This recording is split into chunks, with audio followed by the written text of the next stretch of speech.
delile kela munun bena misiriw kono bon ni salamu bilala ute hari mɔgɔw ma kɔnɔ ko jikiru n'u ka sallu sɔrɔ k'u bɛ wuli ka kuma ka deliliw kɛ o bɛ cogo di ka taa Sheikhul Islam Ibn Taymiyyah dɔnnibaw ɲininkara delili misiri kɔnɔ a bɛ cogo di ko baasi tɛ mɔgɔ la hajutigi a dagara ka delili kɛ misiri kɔnɔ mais a kana kɛ cogoya dɔw la ka mɔgɔw de sugu la u ka salli la i kana delili kɛ delili sugu la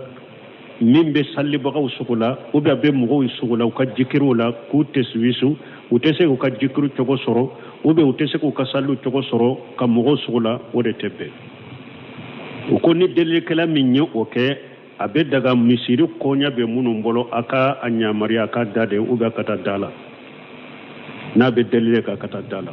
mais ni mɔgɔ min y'a ka delili kɛ misiri kɔnɔ a ma mɔgɔ waso a ma mɔgɔ tɔɔrɔ a ma mɔgɔ degun baasi t'a kan ni hajutigi don a bɛ daga ka delili kɛ misiri kɔnɔ ou bien a ka bɔ ka taa misiri da la ka mɔgɔw deli mais min ye ka mɔgɔw degun k'u waso ewa k'u tɔɔrɔ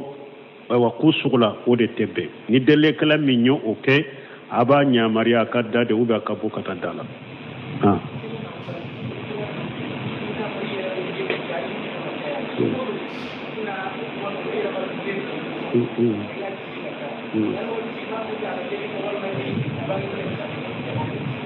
bon ko ni e ye delilikɛla min dɔn a bɛ nkalon tigɛ de kɛ e yɛrɛ y'a dɔn wagati bɛɛ b'a ye a bɛ nkalon tigɛ don o don a bɛ fɛn tigɛ nkalon tigɛ la nin delilikɛla sugu yala e bɛ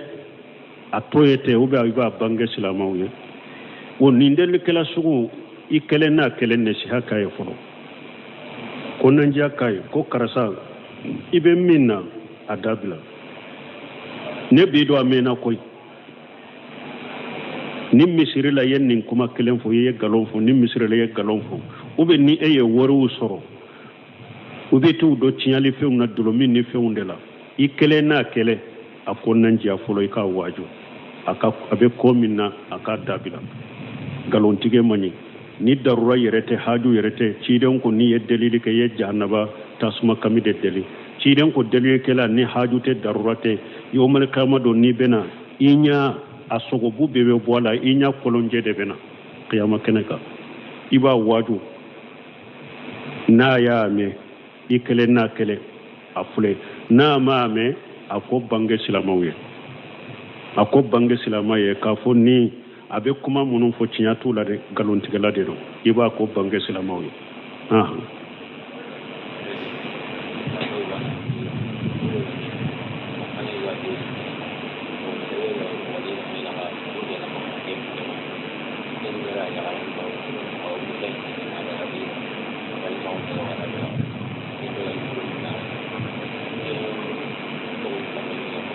ko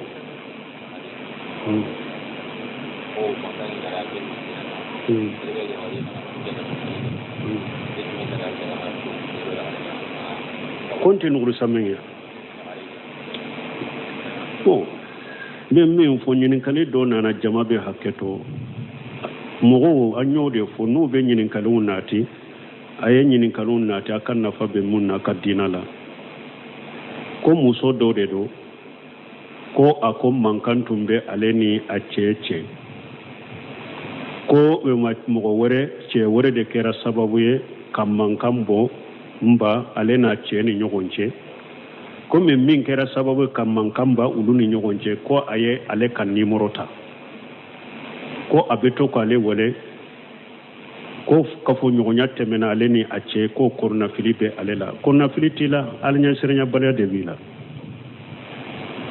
i tɛ sira ala de ye limaniya de t'i bolo an bɛ a ɲini fɛ ni ala ye i ka sira na ala ɲɛ o kɔrɔnafili b'i la cogo e de ye sira bila ye o ni cɛ ni muso ye kafoɲɔgɔn a ye e wele n'i y'a ye a kumana ko ye telefɔni ta de n'i m'a ka telefɔni ta a bɛ kuma yɛrɛ wa ou bien i ye telefɔni ta muso tɛ kuma giriya fɔ cɛ si ye n'a b'i wele tuguni kuma dɔ bɛ muso n'i y'o fɔ cɛ ye fo ka taa sa t'i wele mais n'i y'a ye e wele fo e bɔra a ye ɲɔgɔn sɔrɔ yɔrɔ la kafoɲɔgɔnya tɛ e de ma sira la ɲɛ kɔnɔnafili wɛrɛ t'o la dɛ i ma sira la de ɲɛ ambalma musambe min fuye ni mo tilo bankan na sirala nye ikado hada madembe yoro yoro ala nyabila ibe yoro ara nyabila de ema muso min be sira ala nye abinanke denke ya nyini chogo ya bela muso maso ala ya siranya bagado fo wakati gelendo nana muso inna geleya ya soro geleya da anyabo yoro sita bolo fo ni abinanke denkete atarafe ako bi ko ni degumbe nala yoro side te ala ta ko fe ni nebe tilo yere me kin katam mako foye nimbe se kan ndeme ni ete awa ako neye em nyini amena kafu nyonya la imaso komi ni anyini fe ni maso de man nete se ki deme ko bari selan kaw do de do gele yam mimbe muso in kasona ceye dinare kemeni mugade takadama metuma mi ceye labbe muso daraba haketo ceye sigira sem fulani nyogonche alnya sirenya be muso dusukun harbi aya ko ya abdallah la tafudal khatima illa bihaqqiha akwala ka jo kana shemma kanin bogoti nya wule furutin nice muso in kan nin kuma fo ala yen nin kuma de fili cen dusukun kono kalanya siranya nin limana fili dusukun kono awulila ma she musoma ayi sanu dama ya beto abolo tuma mi donna gele yala kulungo ewa tugura udala ayu datu akuntigi ala don min nyen ke niya ke e ala de kama ala ambe degumu nambo akono kulungo in farala kabo dala be yita fo kulungo in farala kabo dala sirala nye ni muso sirana ala nye limana sirali dusukun kono ceti soro ko abe tingo kene ko abe kafo nyonyake ambe min fo ni nye corona fili suruma de ala nye siranya bana de te limana de te ciden ko la yejini jani hina yejini wa huwa mu'minu ciden ko jene yake late jene yake ka mu'mina to dusukun kono jene yake wakati mu'mina imbe fosi ka boy dusukun kono de na temena de ikal limaniya be sage kanema ibe nimisa donc ambe min fuye sira alanye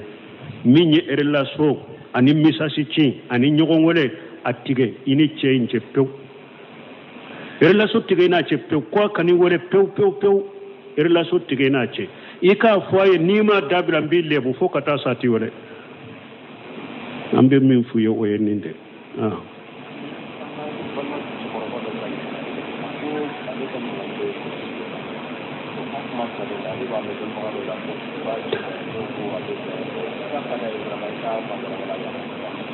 bo ko do ko ale kanyen kalibe kolosu de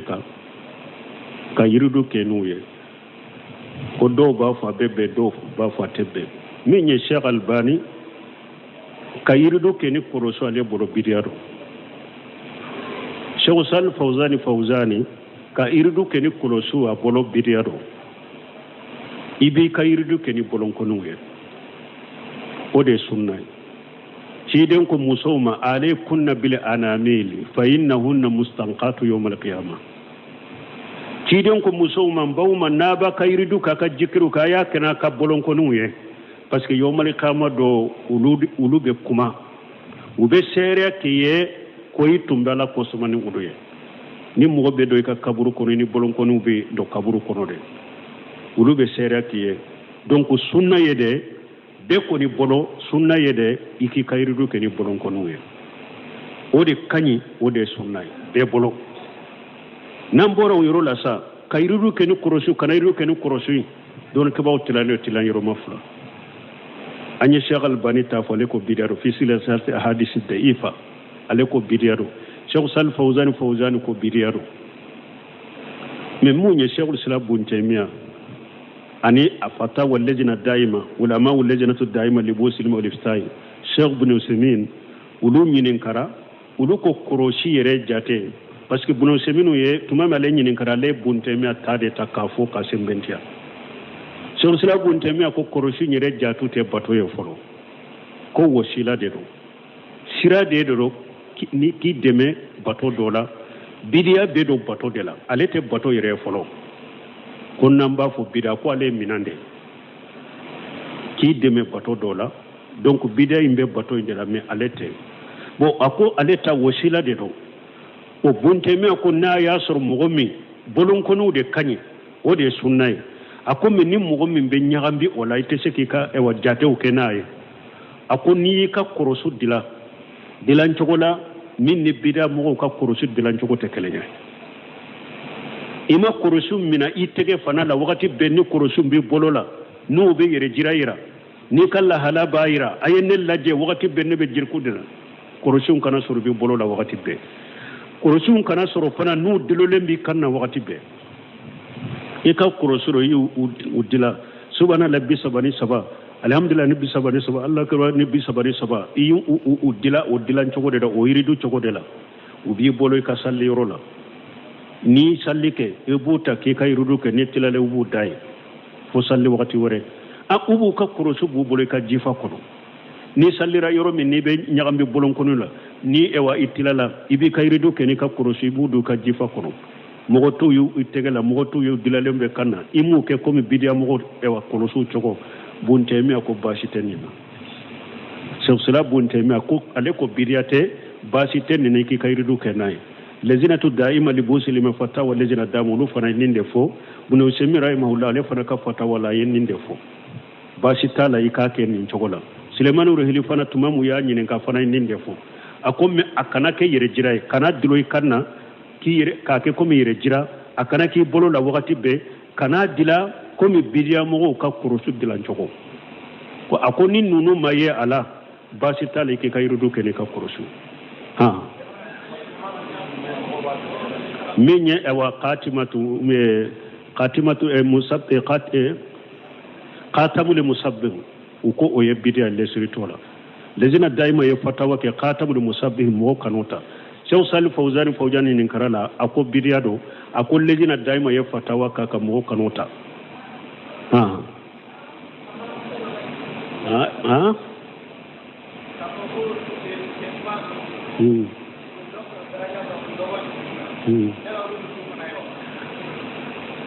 Ebu ko kafo sentan nunu ani ewa sen kortani fen nunu ku daraja korta kube muso ewa bi yere mbe Sheikh Salih Fawzan nyinin kali ya nyinin kanina ako misiri salli fasamanta munun bala ani senta fasamanta munun bala akambe chewdema ako muso cide min fo muso ka kibarela ako la tamnu ima allah masajid allah wali yakhrijun tafilati cide ko nala ka jom muso nu ku bena salli misiri la akanu bali min sutura lenka bokana misire kana kasa jalan ku yerla ne cide nyi mun faraka ako cide ko buyutuhunna khairul lahunna bo uluka sokoro na usalli de kausuma kateme misirika donc nim fasamanta mun bena itamato ni fento chewude do muso ta uluka ka sallu ka sokono o de kanyi misire naliye mais cide ko ni muso min ko bena misira che kana bali na sutura lembana ani janko ni deresu be misiru kono ni muso be na puru ka deresu la me ka famu soro ka dina la o ka misiri na likanyi wala puru ka dina famu ka deresu la me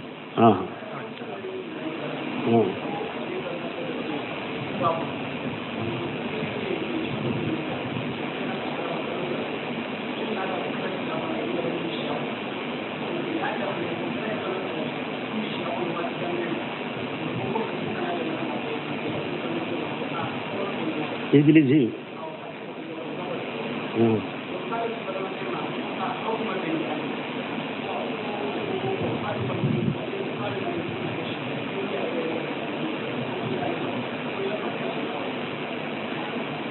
Ko doko kerechew ya ale kasota lokasona ale koni anu ye contrat signé ube si akono de si yoro de do mais o ya yele makake église bato yira be chogodi o na ya soro be ya tawbe si akono be ba do koni ni kerechedo na ye yoro tabe si akono aba ka bato koni ka kono ayere ka salluna ka bato to ka kono wa me ka damana ke église u damana bato yoro ni mogo were u bena u bu ka bato ke akono na ya ke oye o te bere wala doni ke ba ko ni ninkera e ya duma si yoro de ulu tara ke igilijiye ka ke u ka bato yoro ni ka salli yoro ni mogo were u bena u be salli ku ka bato nu ka fen ka akono ni kontara be silamiya sariya la ite se ku bo ka kontara intoy imbu bila fo ni kontara min binu che ni kontara dafara iba fo wa sisa bato yoro koy abo bola pew ube kontara worete kenni na ci ay bonka du kono sharia min bola woye ode ni kontara be itese kubo fo kontara in ka dafa min ni ka ku ka kontara dafara afu ye kontara kurate sinyede bato yoro ko min be ni awbel ya ke bato yoro te ayire de be sha kono ayire ba ka bato munun ka kono ka shiro do ufule me ka fa ba ke gilije o tala de abo bola pew ube kontara tinna che kontara kurate sinyaye bonka du kono abode te wa alaykum salam kana terlumum pili kwa terlumum pili ganangari nanti akan nagalingen terunga walera agam na kan nagabunu na fidini bon ninye kuma minye ko ni mugo munu nu kadi au che kadi ko munafagu be bila au che ka a che china ka kele douani nyogonche ale ka kuma ni ambe min fo au yere de be ke hakilima ni nafiqu kera ka bila nyogona au yere de mani ni au kanyi abe nyogon fe ala kama kanu de do munafiqu te soro ka bila nyogona mais ni yaye munafiqu soro la ka douani nyogonche ka au fara ka bo nyogona bo au yere de maka dina famu ama fara nyogon kani ala kode na ya sura farla nyogon kani ala kode ani dina ko ni cinya kode ni au yere ya ka dina famu abe nyogon fe ala de kama fana munafiqi te se ka fara ka bo nyogona me ni yaye munafiqu ya fara ka bo nyogona imma au ka fara nyogon kana ka je nyogon ya kera jinya kama jinya kode kama munafiqi sera ka au bila nyogona umma au yere dina famu len taw bolo aka je nyogon ya ta ala koye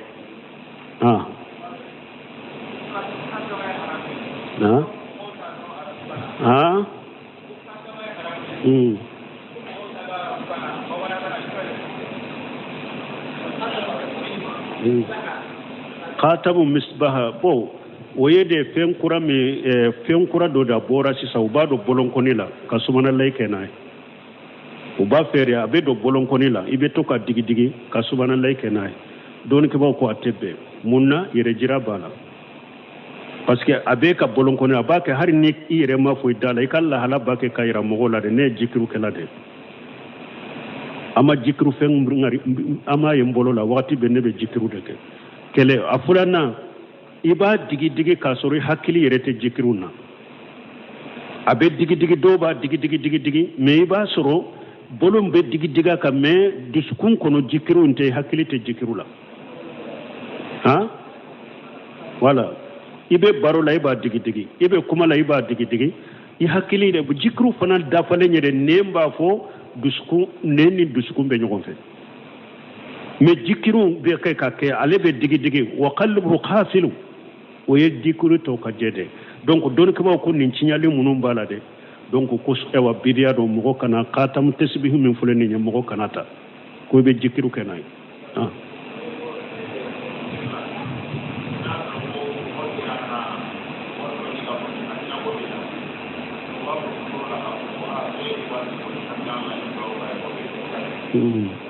bon ko mogo do be na misiri la o be wori do di misiri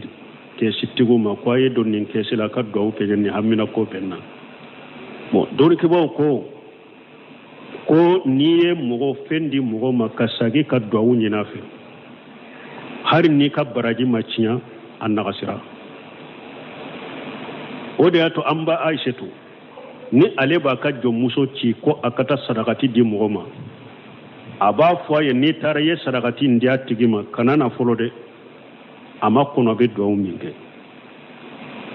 ni aya makono na ye do minga be namba ishetuma aba fo nye sadakati dama aye ni do ni do fo ye amba ishetu fana be do nyogona fo ye ko pour ale ka baraji dafale so lahara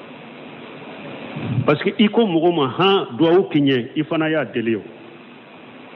abe kumi akera nyogon sarade uko iteye doni ke ko hari ni ka baraji be macinya abe nagashi e pitero ibe iteye aya inkono inna ma nutimukum li wajhi llah la nuridu minkum jaza wala sukura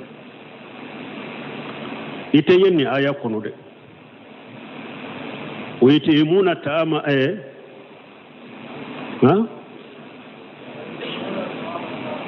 ويتيمون الطعام على حبه مسكينا ويتيما وعشيرا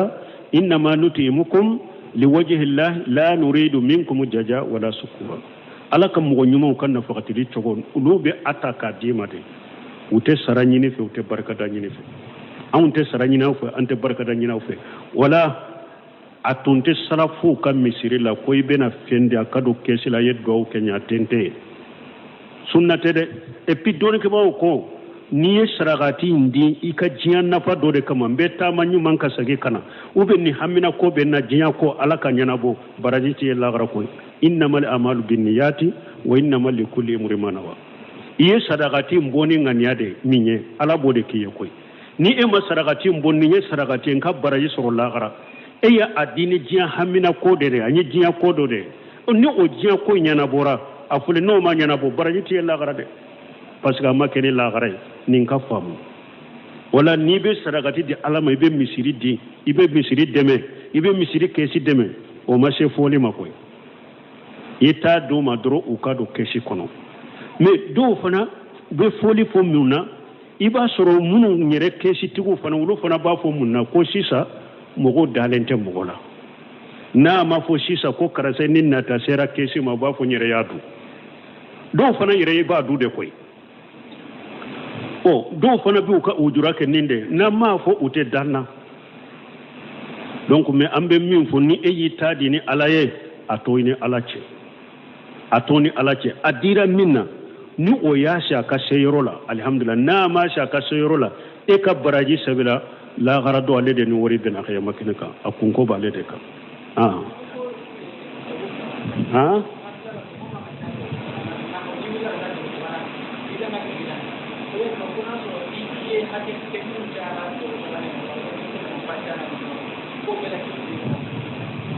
bo kwanko ewa ni mo min nafila ni fula dafara i wulila kata sabana no ikasake hari na i jora ko hari ni jora ye fatia kala ube ye chaman ke fatia la nu ye subana le fo ibe sake ja ko ibe sake hari oddo nye keso injabi parce que nyafu nimde kuma fo nyere be sake ka berlame ni yoro min sikka kerenna parce que aba suru nye kitabu do nyini kali do lajje katemuka a français janyana ni nye wulu nyogona jabi mbe sagi kata kitabu ta kulaje donc haro do ne nyin jabi sigira an insagira ku lamentara nya soro Cheikh Abdallah Bungu ya fo chogora uko sufen nafila koni kanan nani kede ni wulila kata sabana na nu ko subhana laybe yoro sagi ibe sagi ka sigide kata yake ka salamu bila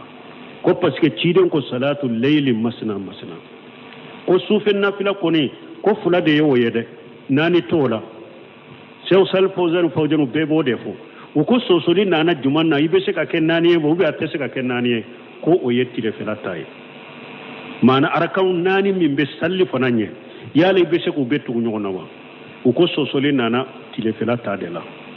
doni ko do ko ibe se ka tile felata ibe se ka nani tu nyona min ko o yere sahalenye munye min kanye ko tile felala ni nani tu nyona ko ka salli macinya wala ko min kanye ika fula de salle hali tire felala ika salamu bila ko parce que hadisa riwaye do nana salatul layl wan nahar masna ko sufen nafila do ni be salli fula de be salamu bila ni tile fela nafila do ibe fula de salli ibe salamu bila donc nu sufila de do sufen nafila ni ye hari fatiha de kala nu ko subhanallah sagi ika sigide kataya ke ka salamu ke ka barake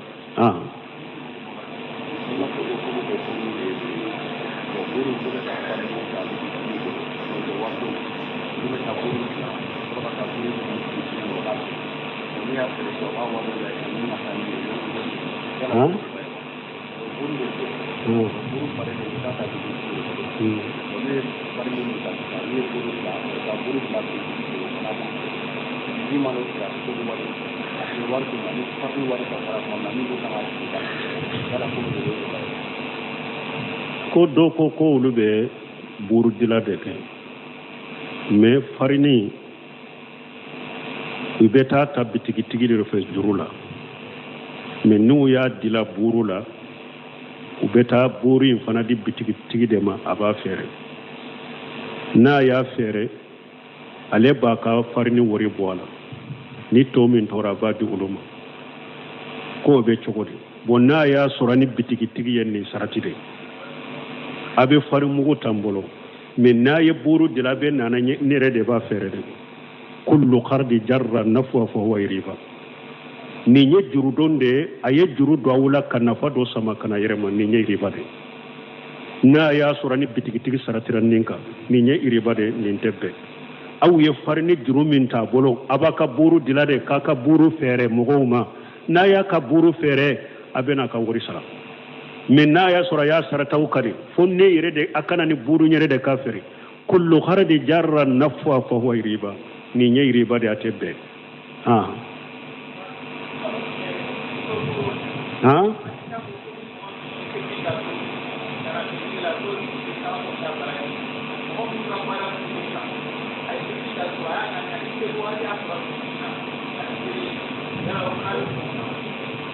bon ko ni mɔgɔ min ni ye saliji ta ko ni sali wagati y'i sɔrɔ misiri na a bɛ sali donc e ma saliji ta misiri bɔli kama e ye saliji ta i bɛ t'i ma ko de la mais ni sali wagati y'i sɔrɔ misiri min fɛ i bɛ sali e tɛ don hadisa in na la yakhrujuhu illa sala hadisa in ko de foyi mi bɔ i ka du kɔnɔ fo sali ŋaniya mais sali ŋaniya dɔrɔn min e bɔ i ka so kɔnɔ e bɔra de n bɛ ten ka ma ko de la ni sali wagati y'i sɔrɔ misiri min kɛrɛfɛ ete do hadisa inna subhanakallahumma rabbuna bihamdika ashhadu an la ilaha illa anta astaghfiruka wa atubu ilayk dalile kala munum bena misiriw kono bon ni salamu bilala ute hari mɔgɔ ma kono ko jikiru nu ka sallu sɔrɔ ko bɛ wuli ka kuma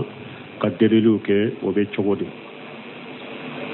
ka taa sheikhul islam bun taymiya dɔɔni kibaw ɲininkara delili misiri kɔnɔ a bɛ cogo di ko baasi tɛ mɔgɔ la haju tigi a dagara ka delili kɛ misiri kɔnɔ mais a kana kɛ cogoya dɔw la ka mɔgɔw de sugu la u ka salli la i kana delili kɛ delili sugu la min bɛ sallibagaw sugu la ou bien a bɛ mɔgɔw sugu la u ka jikiriw la k'u teswisu u tɛ se k'u ka jikiru cogo sɔrɔ ou bien u tɛ se k'u ka salliw cogo sɔrɔ ka mɔgɔw sugu la o de tɛ bɛn u ko ni delilikɛla min ye o kɛ a bɛ daga misiri koɲa bɛ minnu bolo a ka a ɲamariya a ka da de ou bien a ka taa da la n'a bɛ delili kɛ a ka taa da la mais ni mɔgɔ min y'a ka delili kɛ misiri kɔnɔ a ma mɔgɔ waso a ma mɔgɔ tɔɔrɔ a ma mɔgɔ degun baasi t'a kan ni haju tigi don a bɛ daga ka delili kɛ misiri kɔnɔ ou bien a ka bɔ ka taa misiri da la ka mɔgɔw deli mais min ye ka mɔgɔw degun k'u waso k'u tɔɔrɔ k'u sugu la o de tɛ bɛn ni delilikɛla min ye o kɛ a b'a ɲamariya a ka da de ou bien a ka bɔ ka taa da la